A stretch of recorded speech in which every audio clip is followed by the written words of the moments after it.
Sabay-sabay natin alamin ang mga kaganapan na nangyayari sa ating bansa.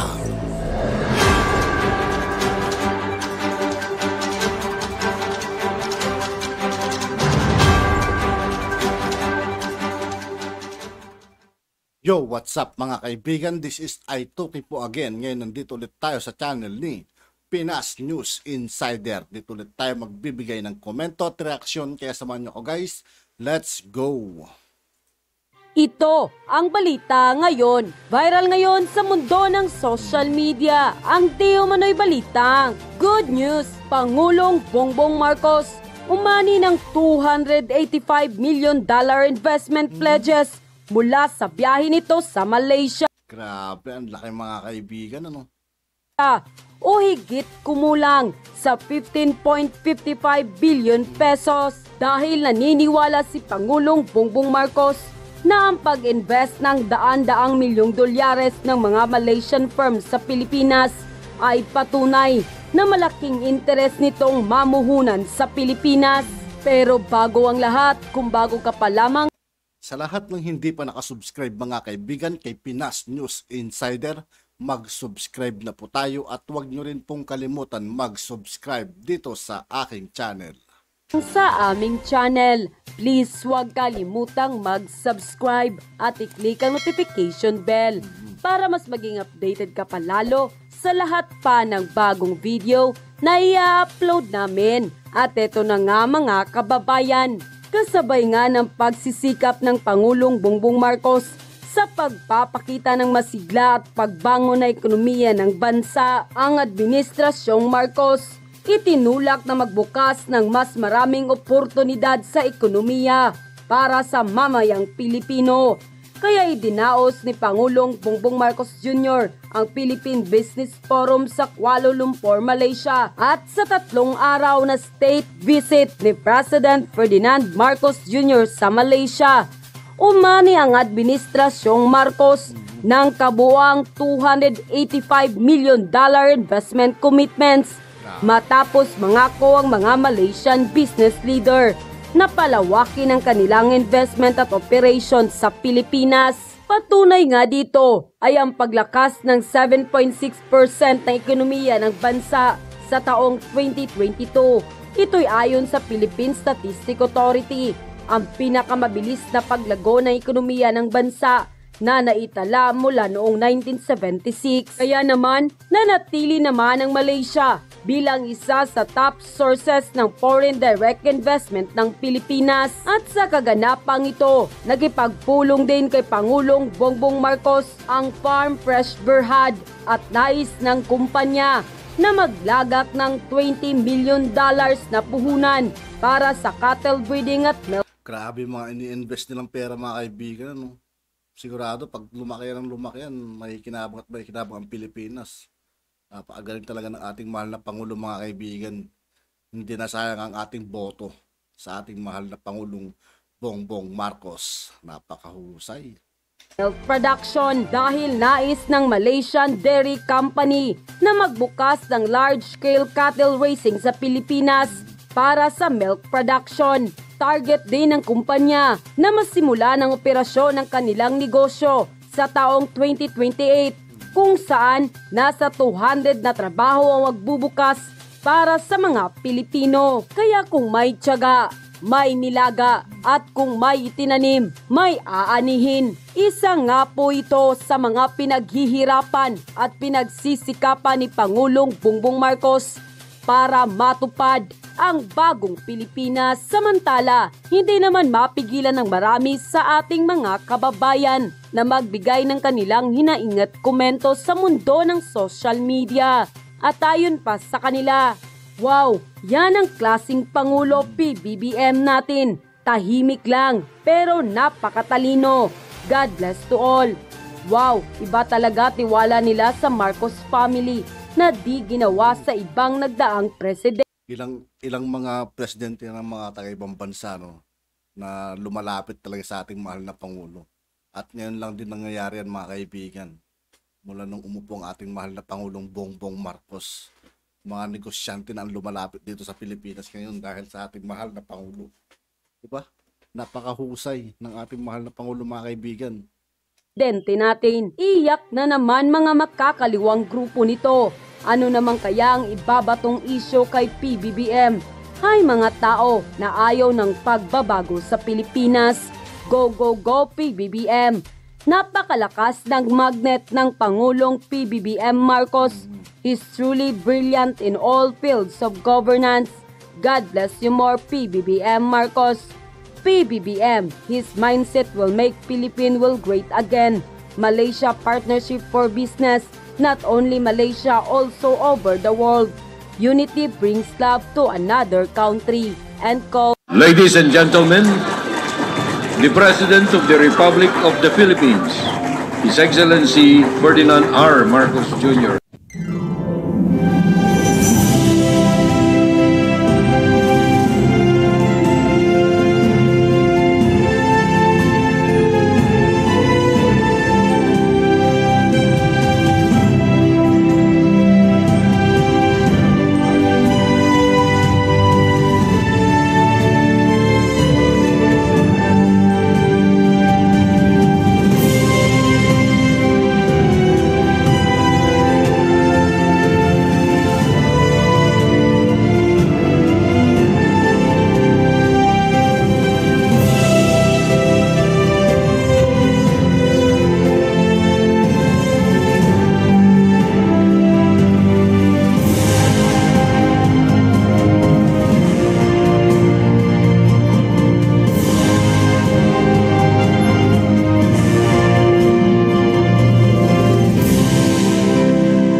Pinag-usapan ng force namin dito ay patuloy papalakasin ang ating trade with European Union and the Philippines. Ibig ko po sabihin, gusto po nilang magdagdag po ng mga negosyo na European galing sa Europa dito sa Pilipinas para madagdagan din ng trabaho dito sa ating bansa. Napapasalamat kami dahil in-approve po nila ang ating GSP Plus. Ito po yung nagbibigay po ng preferential treatment sa ating mga produkto sa Europa. Dati kasi napakataas ng taripa. Ngayon dito sa GSP Plus, medyo libre ng pagpasok ng ating mga produkto galing sa Pilipinas. Ang natutuwa dyan ang sektor ng agrikultura, yung mga mangingisda, yung mga fisher folk natin dahil sa mga produkto ng isda na in-export sa Europe, and many other products. So, ang talagang hinahabol natin ay isang FTA or Free Trade Agreement with the European Union para sa ganun wala na tayong hadlang para makapagpadala po tayo ng produkto sa Europa. Right now, good news is mas mataas ang ating exports sa kanila kaysa ini-import natin galing sa kanila. So, maganda ang trade natin. In other words, tayong lamang. Pag nagkaroon po ng FTA, feeling ko, lalo pang dadami ang mapapadala natin produkto galing sa Pilipinas at i-export po natin sa Europa, sa European Union. Let's take this opportunity at palakasin natin ang ating samahan sa European Union, and with the President Ferdinand Bongbong Marcos doing the right things, saying the right things, and of course, supporting a revitalized EU and Philippines relationship. Talaga sa tingin ko, lalo maggaganda ang relasyon natin sa EU at Philippines. At kung magandang relasyon, gaganda din natin yung ekonomiya dahil dadami pong export natin sa kanila at papasok din po sila dito para gumawa ng napakaraming mga negosyo sa ating bansa.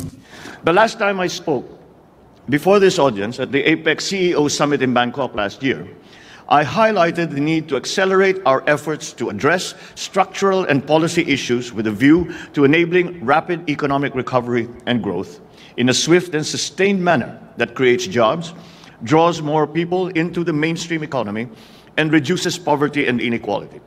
I also underscored that critical to this effort is our cooperation on issues such as food security, health systems, and of course, climate change. What should underpin all of these lofty goals towards equity, both within and across our economies?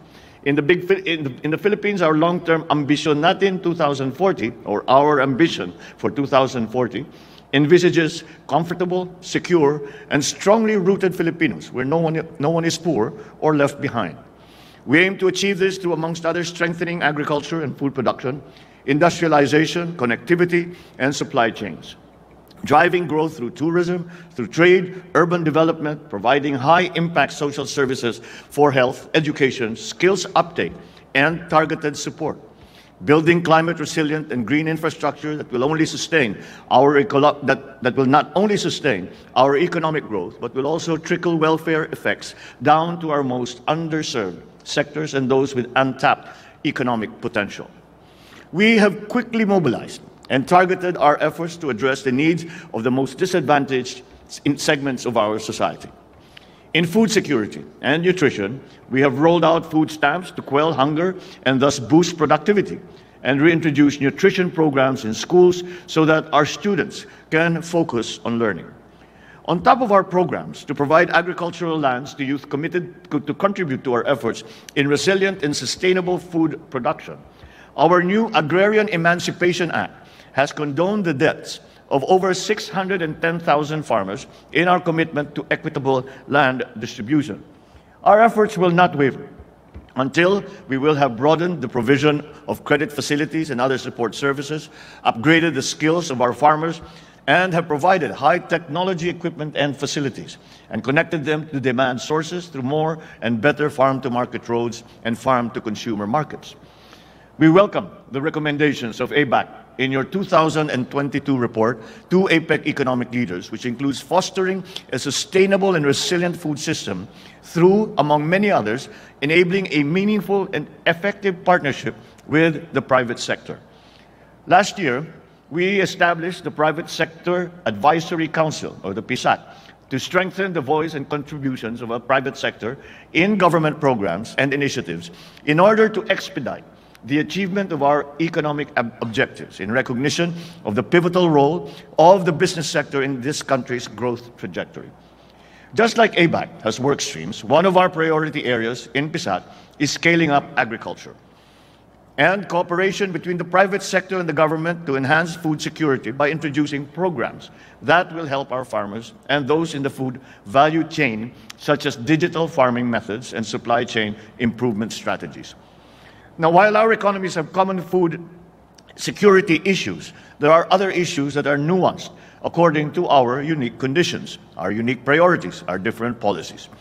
For us, developing this sector means overcoming geographic limitations by strengthening logistics and connectivity, building resilient technologies compatible with our climate and harvest seasons, advancing research and development and agricultural innovation, and also scaling up our production and productivity through the mainstreaming of digital technologies, data, and automation in this traditionally labor and capital-intensive sector.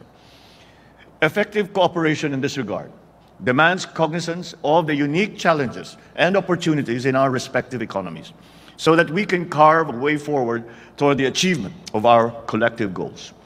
It is for this reason that I commend the ABAC Philippines for hosting ABAC here, as I urge ABAC members to not only find inspiration from the surroundings to accomplish the deliverables that you have set out in the agenda of your respective working groups, but to also leverage the tools available at your disposal to find a common understanding, be it through the formal and informal sessions, discussions with guests and experts, or interactions with locals, which this excellently organized meeting has quite neatly lined up.